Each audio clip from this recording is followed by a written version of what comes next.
There were violent clashes this evening between Russian and Polish football fans in Warsaw ahead of the match between the two teams in the European Championship.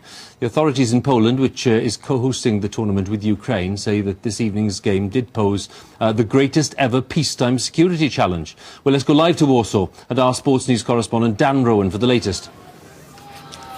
Well, Hugh, there was always a danger that this would prove more than simply a game of football. Tensions between Poland and Russia have been stoked by centuries of bad blood and suspicion between the two countries. Add to that the fact that both have pockets of fans with a history of violence. It was a dangerous combination in a tournament that's already had its fair share of problems with both racism and hooliganism. It was the moment Euro 2012 turned sour. Polish and Russian hooligans clashing with each other and with police outside Warsaw's National Stadium ahead of an emotionally charged match here between the two countries tonight. The violence came after thousands of Russian fans marched to the stadium in a show of patriotism seen as provocative to many Poles. It had always been seen as a potential flashpoint, and so it proved. Well, after sporadic outbreaks of violence, the police have now managed to separate the two sides and calm has broken out for now. But these are the scenes which UEFA were dreading. The build-up to Euro 2012 had already been overshadowed by controversy. Well, this ensures that that is intensified. They take our flag and we have to fight it off from Poland. Was it a mistake to allow the Russians to march? Yeah. It is a mistake. It is a mistake. Has this hurt the image of this tournament and Poland, this trouble? This is big trouble.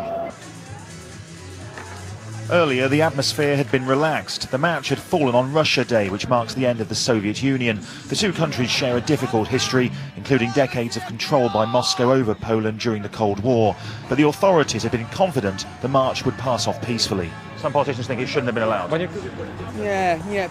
No, I'll say this. Marches during a tournament like this are quite normal. The fans gather together and they walk together. There's nothing wrong with the Russians having their flags. On the pitch, the game was evenly matched, Russia taking the lead through Alan Jagoyev, before Poland equalised with a fine goal from Jakub Blaszczykowski. But the attention will all be on the violence that flared outside the stadium, with the authorities braced for more trouble tonight. Well, I think given the tension between the two sets of fans, the authorities will be delighted that the match finished 1-1 and there wasn't a winner or a loser. Nonetheless, there have been many arrests, over 100 arrests we're hearing, 10 injuries, and in the last few minutes it's emerged that police had to use rubber bullets and tear gas after fans threw missiles in the very centre of Warsaw in the fan park. I have to put this into context, of course, Hugh. It's not the first time that a European finals has been overshadowed by these kind of scenes, but I think it's fair to say that once again it will raise questions over UEFA's wisdom in bringing this tournament to this part of Europe. Dan, many thanks. Dan Rowan there for us in Warsaw tonight.